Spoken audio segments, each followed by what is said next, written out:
Cigomático o malar, también se denomina malar, es un hueso, que se encuentra desde más o menos este reborde donde está nuestra colita de la ceja, pasa por toda esta zona, pero él va hacia atrás, es decir, que ayuda a conformar la pared lateral de la órbita. Esto lo voy a repetir muchas veces, ¿listo?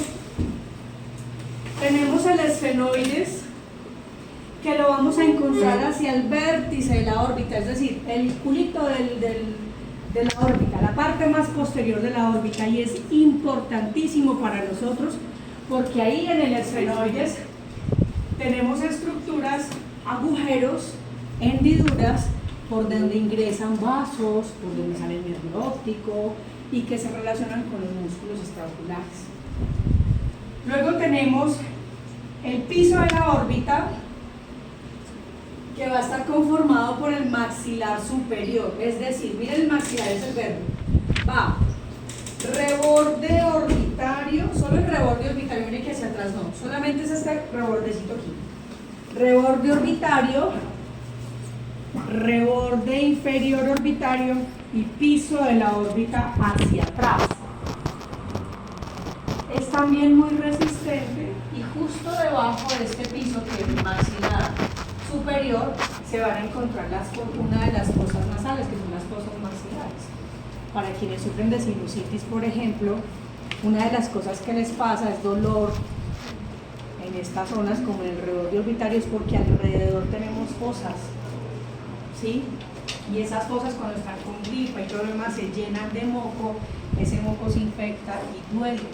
Algunos pacientes incluso refieren que les huele como feo, porque es moco acumulado en las zonas, es gravísimo, muy peligroso, eso no se puede manejar como tradicionalmente los manejan las abuelitas, sino que eso tiene que tener como medicación. ¿Listo? Entonces vamos, frontal, cigomático, malar, maxilar superior y esfenoides, y nos falta el lagrimal, que está un tricitico detrás del reborde orbitario, el etmoides, que está en la pared nasal, y el palatino. Escucho muchas vocecitas.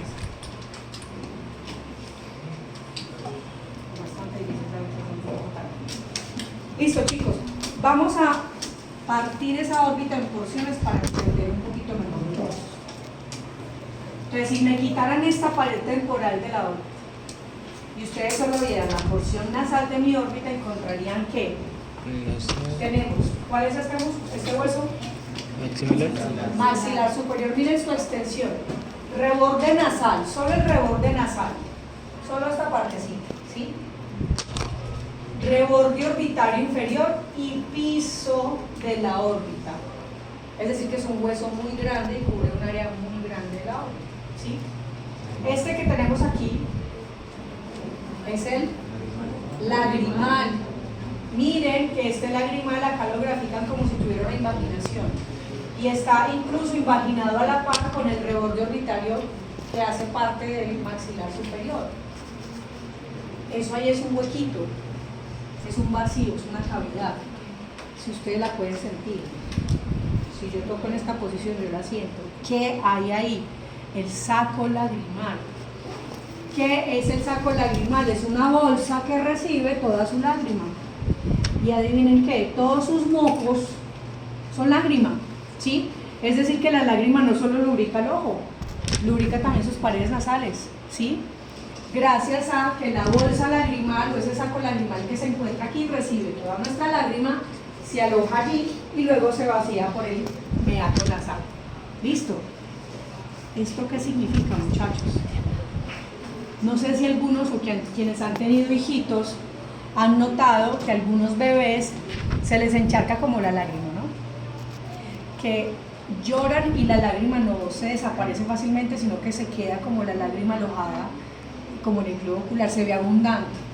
Algunos de ellos nacen con los puntos lagrimales, que son los puntos de drenaje de la lágrima obstruidos, y es porque esos sacos lagrimales quedan con líquido amniótico, ¿sí? Por eso es que a algunos bebés lo que uno les recomienda a la mamá, dice con el dedito meñique sin uña, o sea, la mamá no puede tener uñas largas, con el dedito meñique ubiquen el huesito hacia adentro y lo que están haciendo es exprimiendo la bolsa ayudando a que mejore el bombeo y el flujo y aperturando, o sea, sacando el líquido amniótico y aperturando los puntos lagrimales. Eso se maneja, pero si lo hace, hay mamás que si yo les hago masaje y al niño no le funciona, pues que es que lo está haciendo mal. Anatómicamente el masaje es acá hacia adentro, ¿sí? Es más, si uno lo hace sale la gana. Listo, ok.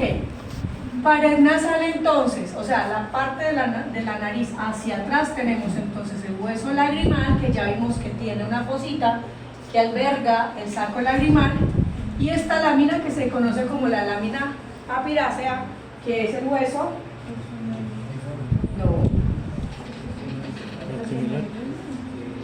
No, el esfenoide está atrás, clarito. No. El etmoides hace el hueso, digamos que también lo reconocen como lámina papirácea, porque es un hueso muy delgado que parece un papelito. La fortuna, ¿cuál es? Que lo tenemos en la porción nasal, es decir, generalmente un impacto, por ejemplo, si ustedes van a pelear les dan un golpe, el impacto lo reciben en el rebord de la órbita, en esta zona y y son huesos fuertes.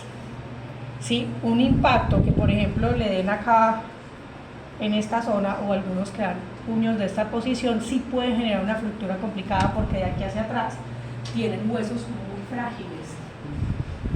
Bueno, hasta ahí entonces podríamos decir que la pared nasal ya la conocemos: maxilar superior, lagrimal, etmoides, algo de hueso frontal y hueso maxilar superior formando el piso de la órbita. Si me quitaran toda esta porción y ustedes vieran solo mi pared temporal de la órbita, van a observar el mismo hueso frontal, que tiene un pedacito que también ayuda a configurar la porción temporal de la órbita. Este que es el cigomático malar, que es este, y no solo digamos que se extiende un poquitico hacia atrás, el maxilar superior, y este grandote que viene hasta atrás será entonces el esfenoides. El esfenoides es uno de los huesos más grandes que tiene nuestra órbita. Y si me quitan el techo de la órbita y ustedes ven el piso de la órbita, entonces tenemos maxilar superior, miren toda su extensión. ¿Ese que cuál es? Etmoides, lagrimal, cigomático o malar, ¿sí? Y el esfenoides. Y miren, acá tenemos en la fosita donde se alberga el saco lagrimal, y tenemos unas hendiduras que más adelante veremos qué pasa por cada hendidura de esas. Algunos de pronto han visto que hay personas que tienen orzuelos, que eso es algo muy aquí en los párpados, y algunos normalizan estriparse el orzuelo para sacárselo como si fuera un bajo. Es la cosa más peligrosa que se puede hacer. ¿Por qué? Porque el orzuelo tiene una carga bacteriana altísima, y un orzuelo estripado puede generar todo su líquido, o sea, todo su compuesto puede caer hacia atrás. Las bacterias tienen esa capacidad de migrar, proliferar, y a través de todos los orificios que tenemos, una persona podría terminar con una meningitis por una situación como esa. Por eso cualquier inflamación en el globo ocular y cualquier inflamación en la boca, un diente, una muela dañada, son los que más riesgo nos exponen a mayor riesgo de generar infecciones cerebrales. Estas son las dimensiones de la órbita. ¿Cuánto mide un ojo?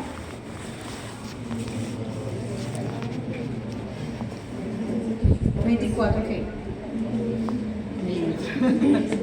24 milímetros mide un ojo. Eso dice la literatura. 24 milímetros normalmente es el ojo de una persona que vive para un americano, ¿cierto? Un norteamericano. Nosotros, que somos criollos y un poquito más chiquitos, tenemos longitudes axiales, o sea, lo que mide desde mi parte más anterior de la córnea hacia mi fóvea. Mi ojo puede medir más o menos 22 milímetros, entonces ese es el promedio de nosotros. Entonces, lo hago aquí como en contra de lo que dice la literatura, porque la literatura la mayoría está escrita por norteamericanos, por europeos, libros de aquí de Colombia poquitos, de anatomía. Las longitudes axiales en los colombianos oscilan más o menos entre los 22 y 24 milímetros. 122 el promedio de mayor usar más frecuente, listo. Entonces la órbita tiene que tener unas dimensiones para alojar ese ojo y alojar el resto de las estructuras. Por ejemplo, la altura de la órbita, es decir, de reborde inferior a reborde superior, mide 35 milímetros, o sea, 3,5 centímetros. Del reborde temporal al reborde nasal mide 4 milímetros, o sea, 40 milímetros, o sea, 4 centímetros. Y desde el reborde temporal hacia el vértice de la órbita mide 45 milímetros.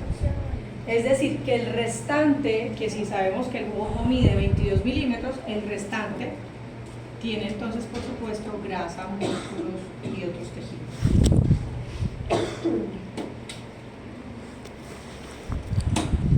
¿Podría alguien decirme por partes, por estructuras, si yo les digo que este es el techo, la pared nasal, pared piso y pared temporal? ¿Alguien podría intentar a decir cuáles son los huesos que lo conforman? Por ejemplo, ya había una que se está animando. Hágale pues. Palantino, piso de la órbita, ¿qué más? Siga con el piso. ¿Qué tiene el piso? Maxilar superior, excelente. Y un pedacito del lagrimal. Listo. Por acá otro que se anime. Hágale. Etmoides, ¿qué más? Lagrimal. ¿Y un pedacito de qué? Del frontal superior, un pedacito de qué? Excelente. Otro que se anime con este. Frontal. Un pedacito del etmoides. Un ala del esfenoides, tiene 2 alas, ahorita lo vemos mejor. Listo, y por último. Cigomático o malar. Ala mayor del esfenoides, un pedacito del frontal, perfecto. Entonces, el palatino, del que casi no hablé, es un pedacito, una puntica nada más. Ese palatino está en el vértice de la órbita, pero en la porción inferior. Listo. Como esto es repetición de la repetidera, para tratar de comprender un poquito mejor, vamos a irnos como por huesos, ¿cierto?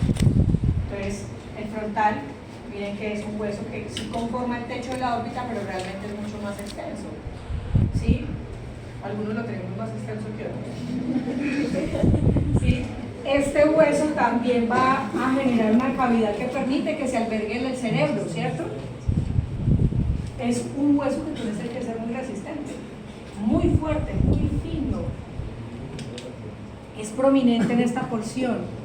Eso explica por qué nuestro campo visual, que usted ya tiene un poquitico de campo visual, es muy amplio en esta zona. Es muy amplio en esta zona, pero para aquí me queda cortito. ¿Por qué? Porque tengo un hueso que me limita un poquitico. Por eso es que nuestra fuerza o nuestra potencia para la elevación del ojo es poquita. ¿Sí? No necesito mucha, porque es que igual si elevo más el ojo, pues me voy a encontrar con las cejas. Mientras que mi posición y mi posibilidad para hacer miradas laterales y miradas inferiores es mucho más amplio, precisamente porque mi posición anatómica me lo permite. Listo. Hueso lagrimal chiquito, pequeñito, un pedacito nomás, se encuentra en la porción nasal de la órbita, ¿sí? Y ya saben, se llama hueso lagrimal y nos va a quedar ahí muy fácil. Alberga o aloja el saco lagrimal. Es como la alcantarilla donde llega toda la lágrima, ¿sí? La lágrima que ya pasó, ya lubricó, ya recogió basura del ojo y termina drenándose en esta zona. ¿Listo? Entonces es poquito. Esto con respecto a la órbita, pero realmente ese hueso, bueno, espérame que este es el maxilar. Ese hueso se relaciona muy bien con el maxilar superior porque entre los dos tienen esa cavidad donde cabe el saco lagrimal. Maxilar superior, miren lo extenso, conforma en su mayoría, podríamos decir que el 80% del piso de la órbita. ¿Listo? Y el frente de la órbita, entonces el maxilar tiene toda esta zona y piso de la órbita. Y noten algo, tiene un agujero, tiene un hueco. Miren que ese agujero o ese hueco es la salida, el punto de salida de este túnel que inicia también en el piso de la órbita, es decir, desde la carótida interna, ¿sí? emergen algunas ramas vasculares que al diversificarse, al abrirse, al ampliarse, sacan algunas ramitas y por la órbita, miren qué responsabilidad tan grande tiene la órbita, por la órbita, por ese canal, pasan venas para irrigar su cara. Imagínense una fractura del piso de la órbita que diseccione una vena, ¿sí? O que incluso por ahí también salen algunos nervios para darle sensibilidad a la cara. Imagínense que una fractura del piso de la órbita seccione ese canal, corte los nervios. ¿Qué va a pasar con el paciente? No va a tener sensibilidad en esta zona. Y no estoy hablando solo de la piel, estoy hablando de todo lo que tiene el maxilar, es decir, los dientes, el paladar y todo lo demás. ¿Listo? Muy importante que ustedes conozcan esto de esa manera. Miren el etmoides, muy chiquitico, es una sola pieza y esa sola pieza va a conformar la pared nasal de ambas órbitas.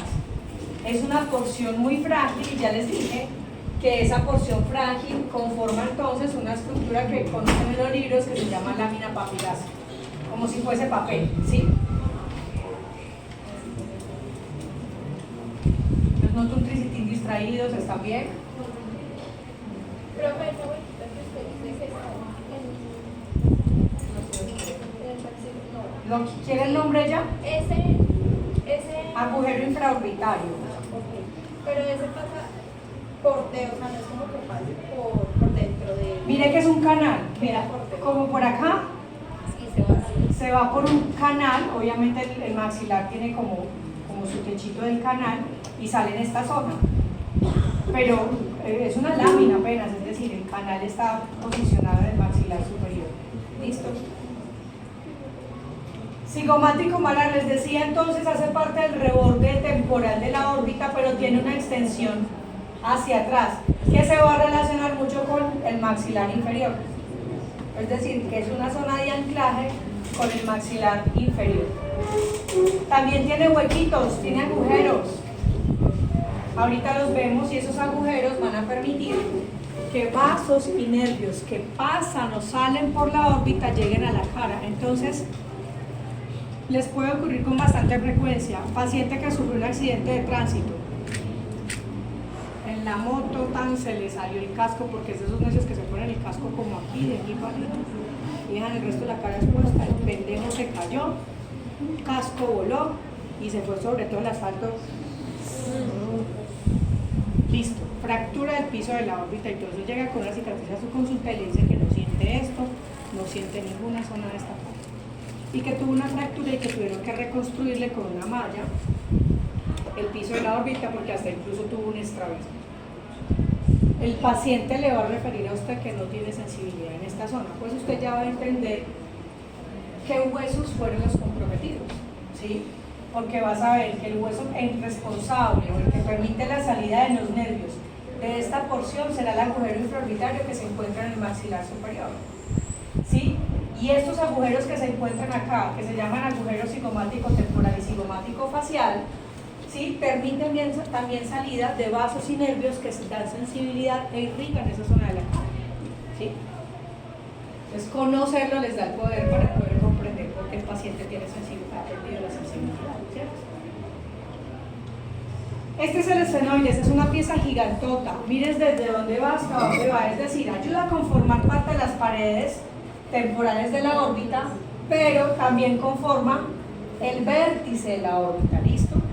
Y ese vértice de la órbita entonces lo vamos a subdividir en dos porciones: ala mayor del esfenoides y ala menor del esfenoides. ¿Listo? Miren que este esfenoides tiene también abarca parte de la zona inferior, pero ya no es órbita, solamente se encarga del vértice de la órbita. Ahorita les hablo un poquitico más del ala menor y del ala mayor del esfenoides. O bueno, aquí. Ala mayor del esfenoides, ala menor del esfenoides. Listo.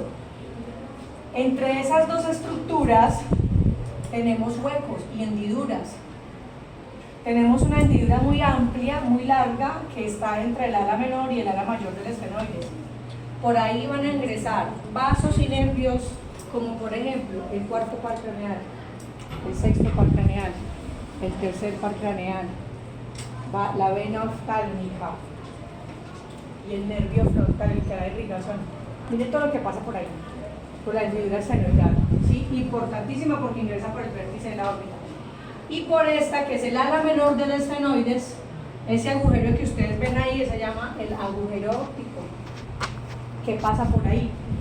La arteria oftálmica, importantísima porque de la arteria oftálmica sale una de las ramas importantes que es la arteria central de la retina y sale el nervio óptico, ¿sí?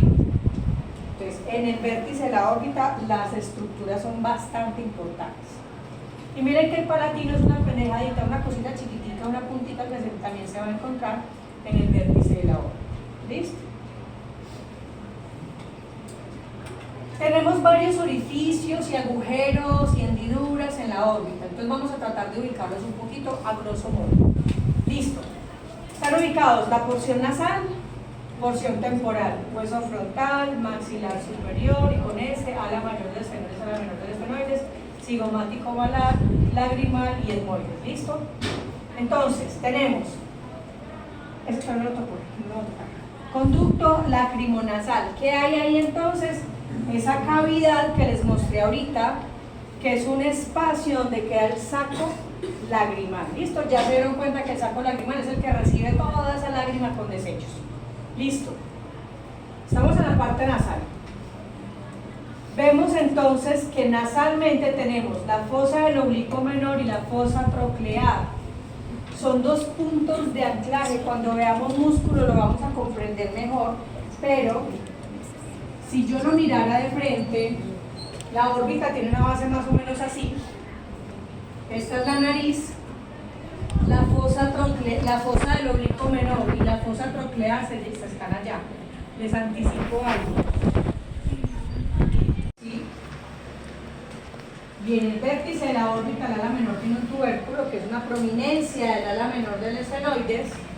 De ahí van a salir recto superior, recto inferior, recto medial y recto lateral.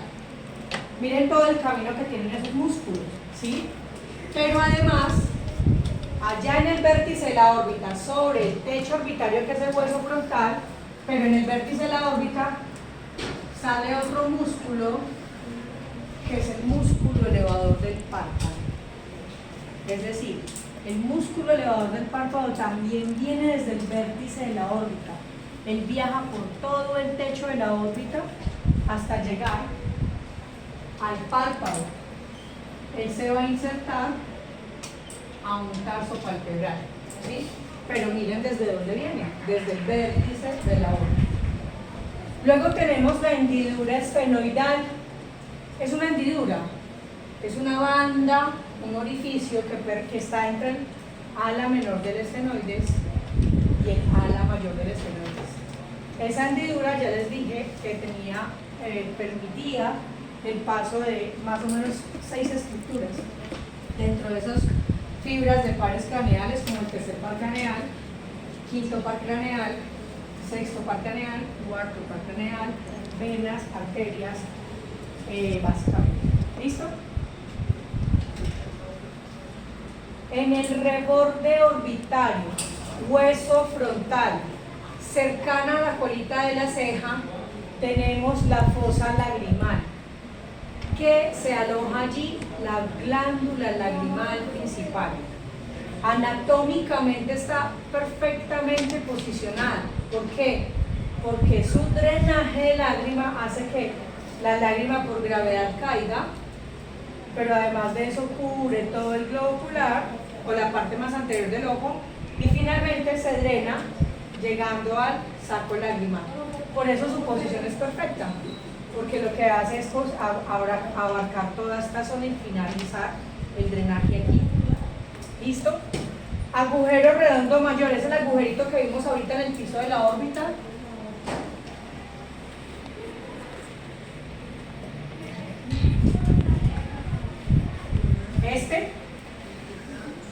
Por allí entonces van a ingresar vasos y nervios que van a finalmente salir al agujero infraorbital.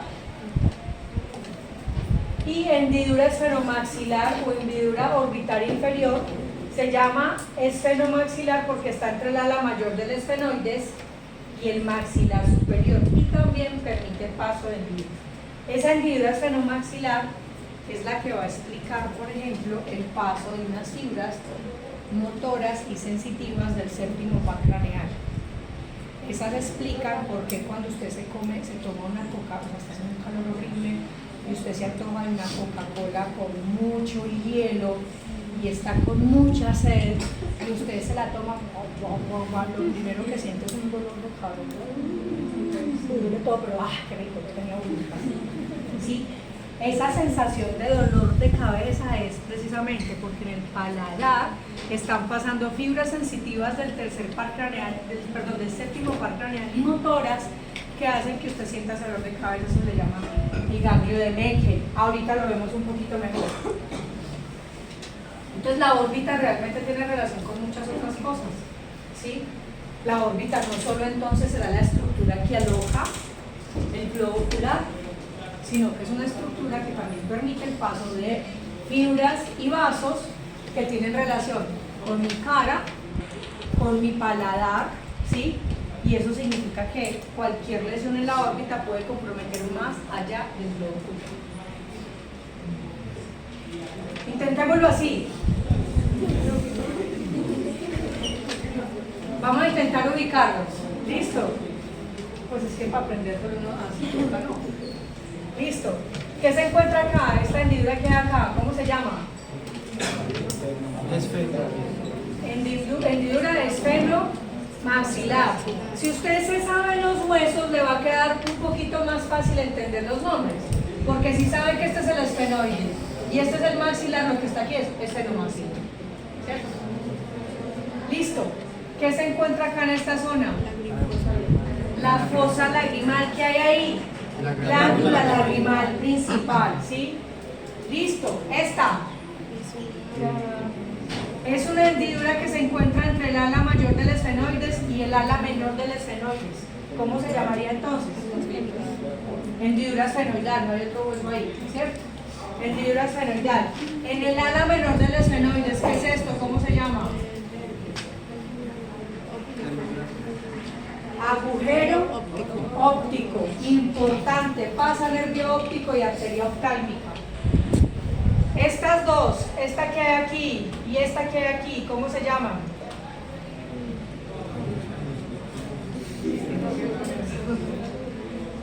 Son las fosas de los oblicuos, son los puntos de anclaje de los oblicuos. Esta, como es del oblicuo superior, la vamos a llamar fosa troclear. Acuérdense que el par craneal que inerva el cuarto al oblicuo es el cuarto par, que se llama troclear o patético, ¿cierto? Entonces, fosa troclear. No la conozco como fosa patética, pero sí más fácil fosa troclear. O fosa del oblicuo mayor. Listo. Y esta será entonces fosa del oblicuo menor. Listo. Esto que se encuentra acá, la fosa lagrimal, que hay allí un espacio donde se alberga el saco lagrimal. Y este que hay acá, ¿cuál es este? Es una prominencia de la hendidura del ala menor del esfenoides y se llama tubérculo infraóptico. ¿Listo? Es una prominencia que permite el anclaje del tendón de Sil. Perfecto.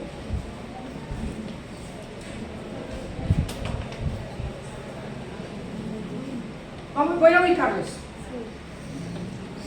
Ala mayor, ¿están aburridos? Es como cuando usted le habla al novio y el novio está con el WhatsApp. Estoy como que cuidado. Para la próxima una bicicleta, pelitos y listo. Muchachos, ubíquense, por favor. Importante esto. Tengo ala menor del esfenoides. Estoy parada en el vértice de la órbita, en el enculito de la órbita, ¿listo? Ala menor del esfenoides. Ala mayor del esfenoides. Hendidura esfenoidal y agujero óptico, ¿listo? Porque esto es un dibujo, ¿cierto? Esto que ustedes ven aquí grande es hendidura esfenoidal, ¿cierto? Y aquí se supone que está el ala menor del esfenoides. Por tanto, esto que ustedes ven aquí estrellado es el tendón de zinc, que está anclado en el tubérculo infraóptico. ¿Estamos bien? Listo. Ok, miren esto. El tendón de zinc es un tendón.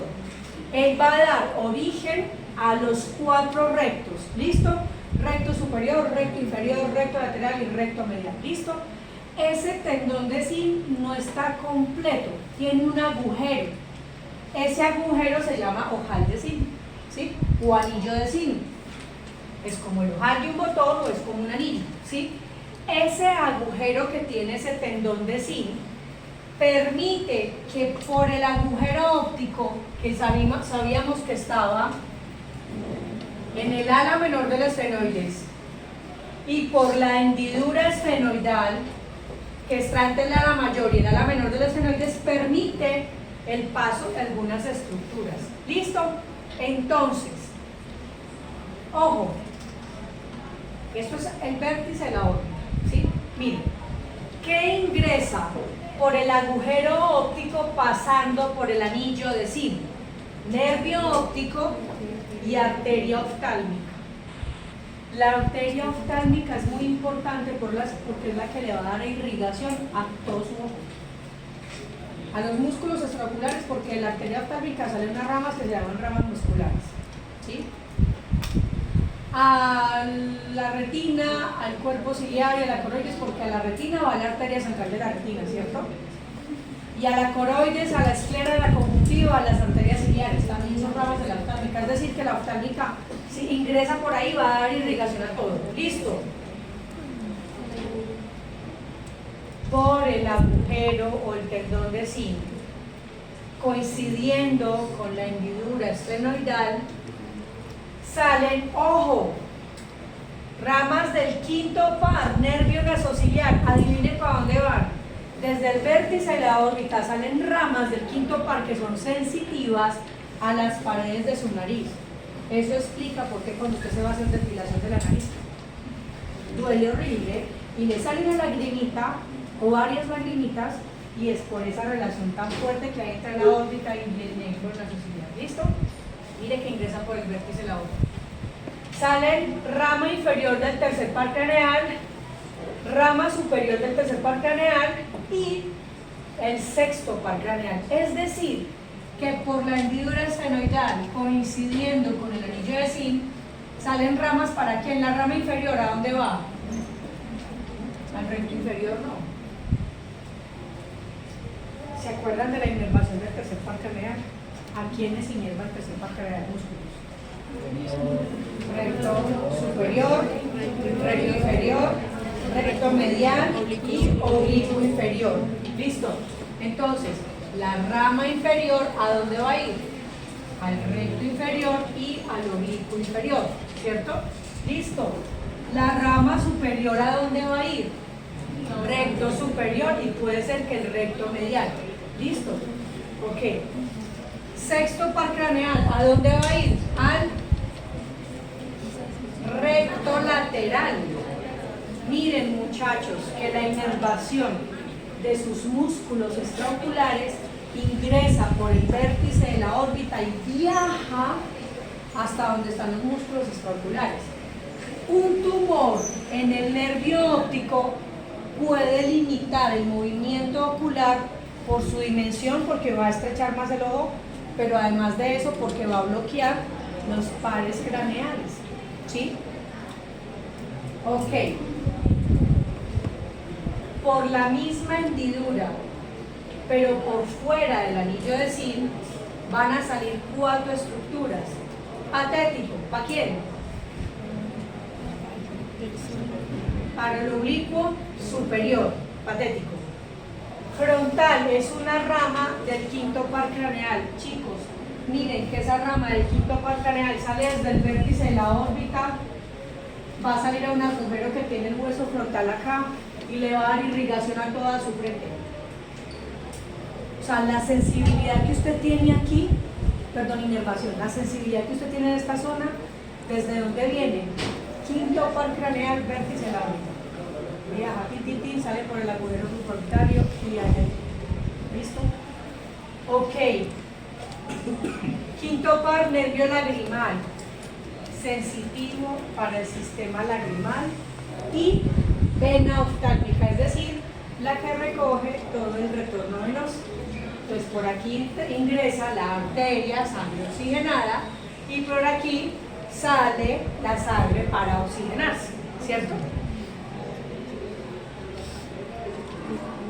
Esto sería más o menos, si yo quitara todo lo demás pero dejara músculos, entonces tengo la relación. Tendón de zinc, ¿cierto?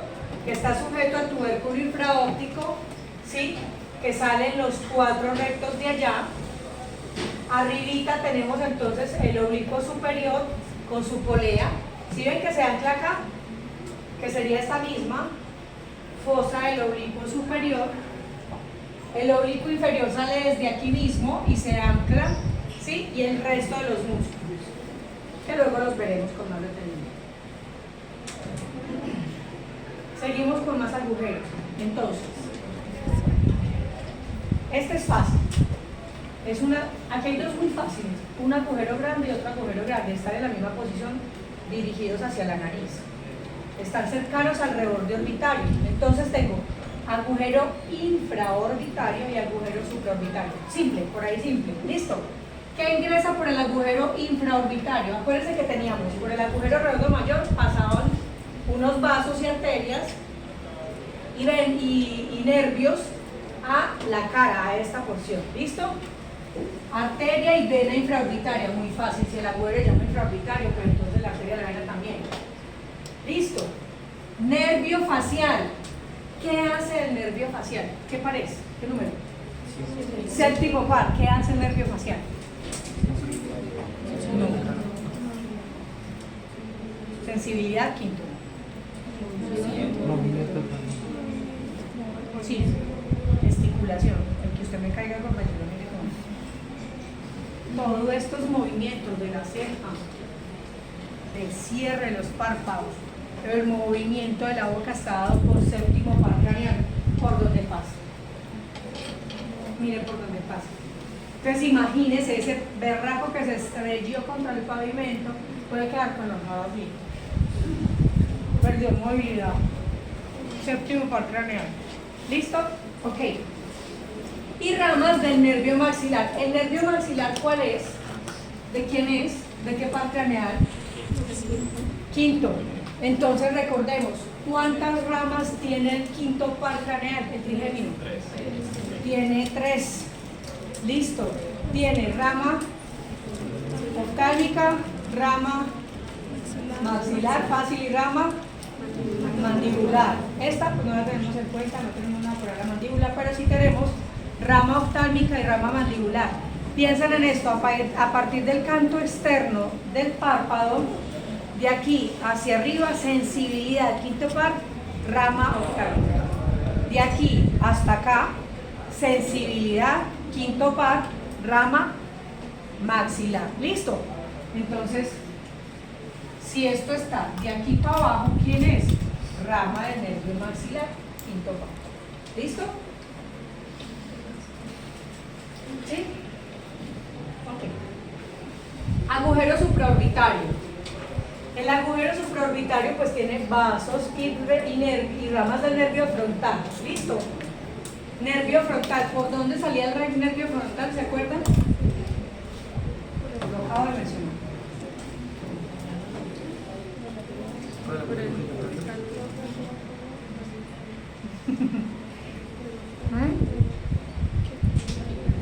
Por el agujero infraorbitario. Sí, el supraorbitario, el nervio frontal, porque es frontal, de aquí para abajo sería nervio maxilar, ¿sí? Pero el nervio frontal, ¿desde dónde viene? ¿Desde qué parte viene? Bien, viene desde la hendidura esfenoidal. Mírenlo acá, muchachos. ¿Qué quiere decir eso? Que ese nervio frontal ingresa por la hendidura esfenoidal súper bien y viaja y atraviesa el agujero supraorbitario y sale a darle sensibilidad a toda esta zona. Entonces son ramas del quinto par craneal, básicamente de la oftálmica, porque acuérdense que de aquí para arriba es la rama oftálmica, ¿sí? Listo. Y teníamos dos agujeritos más que se los había mostrado ahorita con el cigomático. Uno por aquí y otro por aquí adentro, ¿cierto? Mírenlo aquí, uno por fuera y otro por dentro. Entonces, este que está hacia la cara lo vamos a llamar agujero cigomático facial. ¿Listo? Y el agujero cigomático facial permite esa salida de vasos y ramas del nervio cigomático. Es que es muy fácil, muchachos. Si este es el hueso y si usted se aprende el hueso, ya ahí puede tratar de estimar las estructuras, o por lo menos no va a ser tan difícil comprender. ¿Sí? Si este es el hueso cigomático y tiene un hueco, se llama agujero cigomático, ¿cierto? Pero como ese hueco está dirigido hacia la cara, se llama agujero cigomático facial, ¿cierto? Listo. ¿Y qué le va a dar? Vasos y ramas del nervio cigomático. ¿Dónde está el agujero cigomático? Acá. Ramas nerviosas de qué par? Quinto par, ¿pero cuál? El maxilar, ¿sí? Tratémoslo de desglosar así un poquitico para que sea un tricitico más digerible esa anatomía tan pesada. Listo. Ahora, tengo otro agujero que también está en el cigomático, pero se va a llamar agujero cigomático temporal. ¿Por qué? Porque está en la pared temporal de la órbita. ¿En qué porción está? Está como de aquí, bueno, está como en el punto intermedio, todavía sigue permitiendo el paso de ramas de la oftálmica, de la maxilar. ¿Listo? Ok. Sensibilidad, ¿no? Quinto par, sensibilidad, mucha sensibilidad. Entonces miren que la sensibilidad de su frente y de su cara dependen de estos agujeros, porque por ahí salen ramas. ¿Que desde dónde vienen, chicos? Quinto par, ¿desde dónde vienen? Miren, vértice de la órbita. ¿Sí? Quinto par, viene el vértice de la órbita. Esto es decir, el viaje y lo que recorren es toda la órbita hacia la parte más anterior. Miren, acá está el trigémino con sus tres ramas, ¿cierto?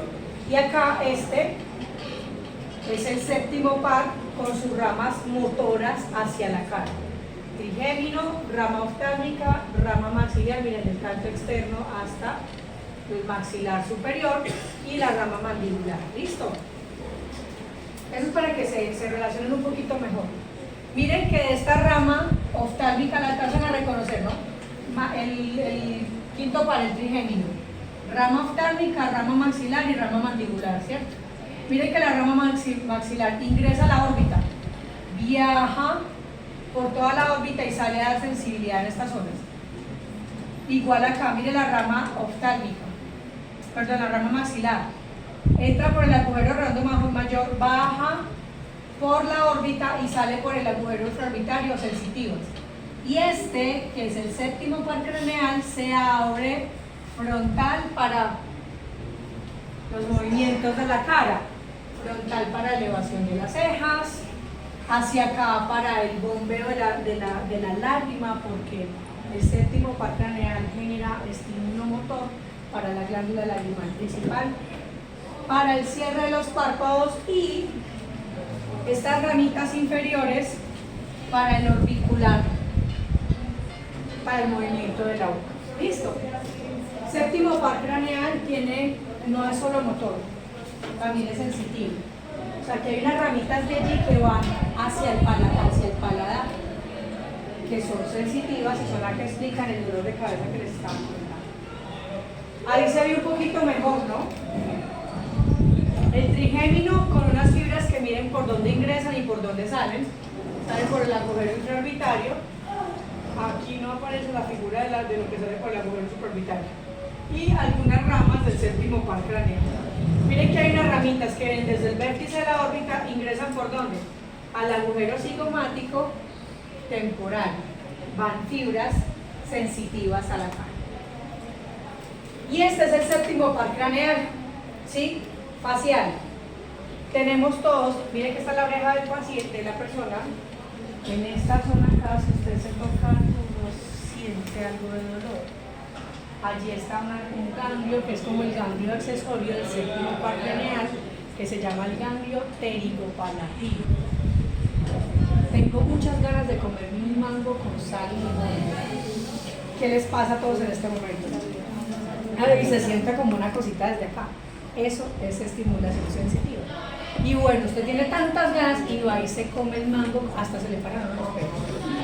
Pero hasta no van esas fibras del séptimo par. Pero digamos que eso es muy, muy sensitivo. Listo. Pero usted va y se come ese mango con sal y limón y leche de paso, tajín. Y duele. Duele acá. Pero ¿por dónde están esas fibras sensitivas que me generan todo? Vamos a buscar. ¿Por dónde están? Todo el paladar. Todo el paladar tiene fibras sensitivas del séptimo par craneal, ¿sí?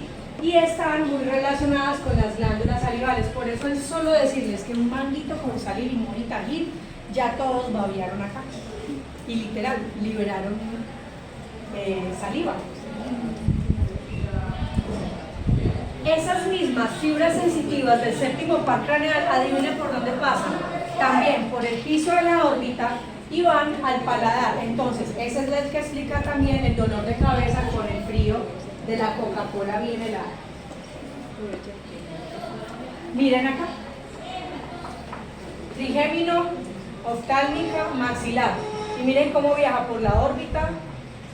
Algunas salen al infraorbitario, sensibilidad a toda esta zona, ¿sí? Y la oftálmica pasa por la órbita y sale al supraorbitario, sensibilidad a toda esta zona. Yo espero que no se les olvide eso.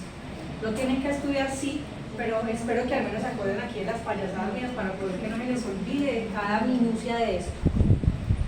Ok, no hemos terminado con los agujeros y los rotos y todas las cosas que tengo ahora. En la pared nasal, ya vimos la pared temporal, ¿cierto? La pared temporal tenía entonces agujero cigomático facial y cigomático temporal. ¿Listo? Ahora vamos a mirar esta pared. ¿Dónde está? El etmoides, ¿sí? Y el lagrimal. Miren los dos agujeritos que tenemos. Como están en el etmoides, entonces se va a llamar agujero etmoidal anterior y agujero etmoidal posterior. Muy fácil, ¿no? Que les va a permitir salir ramas del oftálmico, quinto par craneal. ¿Se acuerdan de dónde salían las ramas nasociliares?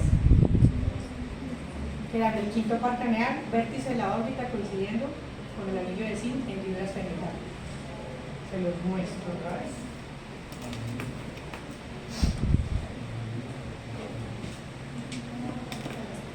Vértice de la órbita coincidiendo con el fibras fenoidal, anillo de zinc. ¿Listo? Van a viajar por todo eso y van a dar sensibilidad a la pared nasal. ¿Listo? Y miren este agujero tan grande que tenemos. Tenemos entonces el frontal, que por supuesto aloja el cerebro, y tenemos este que es un seno maxilar. Se llama seno maxilar porque está detrás del hueso maxilar. Cuando usted sufre de sinusitis, ¿qué se está inflamando? El seno, los senos paranasales. Y tenemos 6 en toda esta zona. Entonces es el paciente que dice que le duele acá cuando lo tocan, porque tiene moco y está inflamado. Y una cosa que ustedes pueden hacerlo en consulta de ortometría, porque les va a llegar el paciente. ¿Se acuerdan que en la historia clínica les he dicho, muchachos, si el paciente refiere dolor de cabeza, ¿usted qué le va a preguntar? ¿En dónde? ¿En qué parte de la cabeza? Ay, acá. No, acá. Empieza acá y se trae hacia atrás. No es acá, o no es acá. Dependiendo del dolor de cabeza, uno ya puede empezar a decir, esto es mío o esto es de otra persona. Si el paciente le dice, no, es como por toda la cara que me duele, eso más parece senos paranasales, ¿cierto? Y nosotros no trabajamos eso, pero al menos identificarlos es importante. Si usted sospecha que su paciente tiene un dolor de cabeza asociado a sinusitis, pídale que mire hacia abajo. Si al girar la cabeza hacia abajo duele la cara, todo ese moco se desplaza quiere decir que es una sinusitis, que no es el dolor frontal por una insuficiencia de convergencia, no, es una sinusitis. Si usted toca, duele, sí, listo, hágase la cabeza, duele, ay Dios mío, sí. Entonces va separando el otorrino porque esto es una inflamación de sus senos paranasales.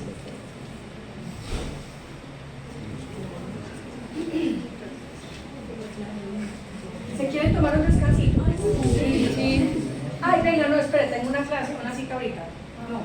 Terminemos rápido este tema, ¿sí? Y más bien nos vamos antes. Ok. No es que me acabo de ocurrir que tengo una cita y yo tengo más días.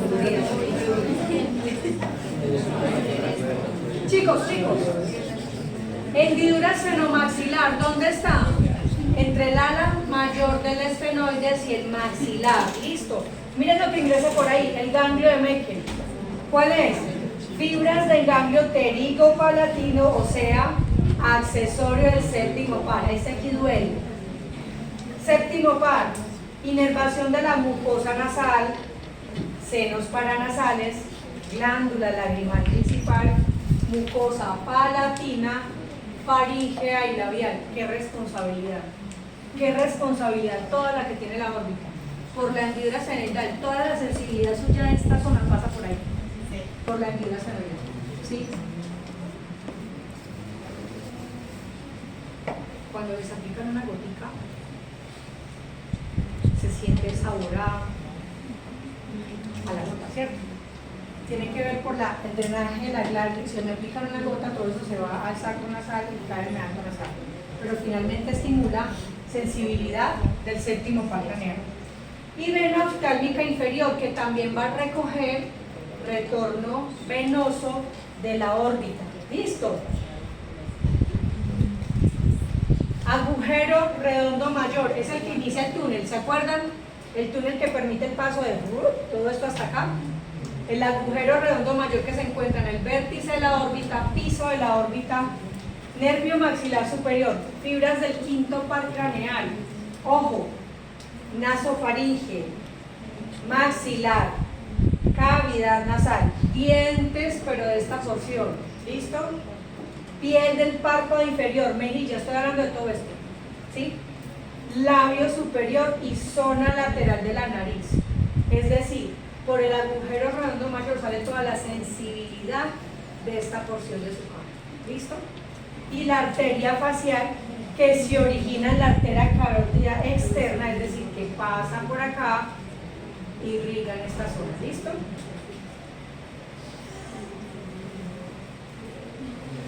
Estos son los senos paranasales, chicos. Seno frontal, seno escoital y seno maxilar. Tenemos a cada lado. ¿Listo? Eso es lo que explica el dolor cuando hay sinusitis. Y, chicos, yo les puedo decir, este seno maxilar es una cavidad muy grande. Y conocí un caso en el que una fractura del piso de la órbita, se fracturó el piso de la órbita. Yo sé que hay varios que conocen el tema, parece un chiste, pero ocurrió y se los quiero contar. Porque fue una paciente, un 31 de diciembre, que estaba entaconada en Pericollada, estaba tomándose un vasito de whisky, ¿cierto? Que es el vaso ese, ahí ustedes todos conocen el vaso, pero es grueso. Y la señora, muy contentona ella, se cayó y con el borde del vaso se dio en esta zona. Lo que hicieron fue llevar al hospital San Jorge, tarde de la noche a una amanecer el 31 de diciembre, pues, no hay oftalmólogo por ahí en esas zonas ni fundas. Si acaso se encuentra un médico o estudiante allá que lo único que hace es sangre acá, el ojo hinchado, el párpado así hinchado hematoso, y lo que hicieron fue suturar. Ya al otro día, así se le pasa la borrachera a cualquiera, ¿cierto? Al otro día la señora se despertó y se fue a mirar al espejo a ver cómo le había quedado la cicatriz de la cara. Y cuando se intentó abrir el ojo así en medio de ese hematoma, encontró que no tenía ojo. Entonces el primer grito fue decirle al esposo que si había visto cuando recogió los ojos el ojo. Y el esposo le dijo, pues obvio que si yo veo un ojo lo remojo, pero no había ojo ahí. Resulta que llegó a la clínica y la señora me decía, doctora, muy raro porque es que yo por ahí veo. Se llama como la pierna fantasma cuando la pierna que dicen que todavía la siente. Esa la señora duele. No señora, lo que pasa es que pues sí, puede ser que pronto cuando le tapa usted alcanza a percibir. No, es que yo lo veo por ahí, ok. Sí. Listo, la tapé muy bien y todo eso, y ella de verdad reportaba que veía hacia arriba. Okay. Llamamos al oftalmólogo y lo que hicieron fue hacerle un TAC de órbitas. ¿Sí? Y en el TAC de órbitas descubrieron que el ojo se fracturó el piso de la órbita y el ojo quedó aquí mirando hacia arriba. Yo no lo veía porque esto era aquí una cavidad y el ojo quedó alojado en esta zona. ¿Listo? No da tan grave cuando hay fracturas. La verdad fue la única vez que yo vi una fractura tan horrible al punto de que el ojo se fue hasta allá. ¿Sí? Pero las fracturas realmente de la órbita, del piso de la órbita, siempre finalizan en esto, en una cosa que se llama enoftalmos. ¿Listo? ¿Por qué? Porque cuando se fractura la órbita ya hablamos que el contenido de la órbita también es grasa. Entonces la grasa se vacía por esa fractura. ¿A dónde cae? Al seno maxilar y el ojo se va a ver hundido. ¿Cómo se dan cuenta que el ojo se ve hundido? Pues porque se pierde todo este arco de los párpados y fuera de eso el paciente va a referir visión doble, normal, claro, ve doble porque los ojos se desalinearon. ¿Listo? Miren, por ejemplo, este paciente subió la fractura acá y el ojo se fue hacia adentro y un poquitico como inclinado hacia los lados. ¿Listo? Entonces, una patología importante con bastante frecuencia, fractura de los pisos de la órbita. Al que le guste la fiesta y darse puñetazos con todo el mundo, cuídese porque el puño generalmente en esa zona lo que primero afecta es el piso de la órbita. ¿Listo? Tumores en el nervio óptico. ¿Qué hace un tumor en el nervio óptico? Primero, pues está bloqueando el nervio óptico, por tanto ese ojo no vería, ¿cierto? Pero además, como está en el vértice de la órbita, puede comprometer todo eso que ustedes ya saben que emerge del vértice de la órbita. Y además de eso, su dimensión lo que va a hacer es ocupar parte de la órbita y el ojo va a tender a verse salido. A eso se le denomina proptosis. También hay unos pacientes que sufren una cosa que se llama celulitis orbitaria. Puedo tener celulitis orbitaria anterior, es decir, la grasa de esta zona, y celulitis orbitaria posterior, ¿dónde es? Órbitas, ¿sí? Gravísimo una celulitis donde sea que dé, porque la celulitis es una infección de la grasa, ¿sí? Imagínense la grasa orbitaria infectada, con todos esos agujeros que comunican hacia el cerebro. ¿Qué hacemos? Riesgo de una meningitis. Son pacientes que inmediatamente deben hospitalizarse y hacer tratamiento intravenoso. Listo, no permita que su alta diga, no, tómese un antibiótico para la droguería y con eso le quita. No es así, es con hospitalización. Hay una cosa que hay que también aprender a diagnosticar y eso se hace siempre con revisión de las órbitas, que es la miopía alta o el glaucoma, por ejemplo en el caso de los niños, que se puede confundir con un exoftalmos. Exoftalmos, ¿qué es? Que el ojo se sale, ¿cierto? Pero el buftalmos es un ojo grande.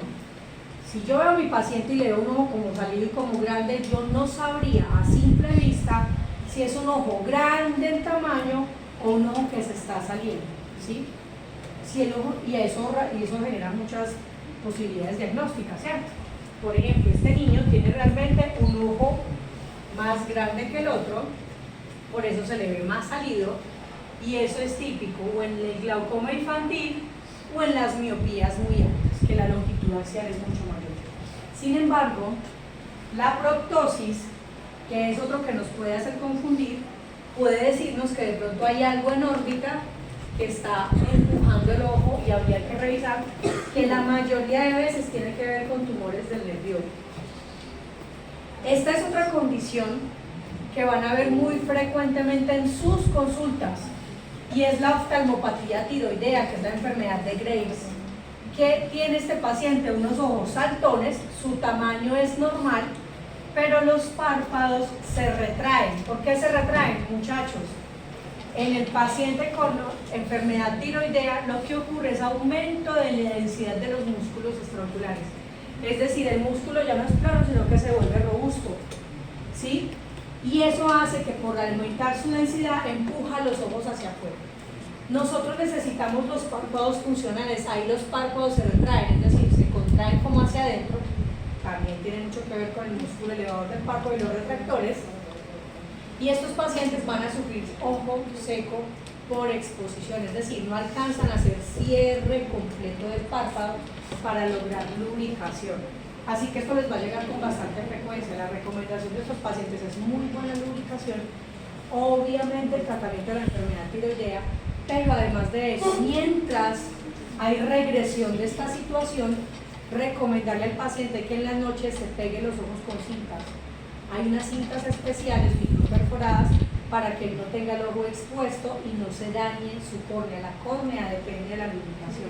Así que ustedes tienen la responsabilidad de darles el consejo al paciente y apoyar con terapéutica, como por ejemplo lágrimas artificiales, muy densas, muy viscosas, para que se sostengan por mucho tiempo. Microoftalmo, ya sabemos por qué va microoftalmo, ¿cierto? ¿Por qué va microoftalmo? Es un ojo pequeño porque no se desarrolló el cristalino, eso ya lo saben, o sea que es una condición congénita, ¿listo? Pero ya vemos ahí la órbita del niño, ¿sí?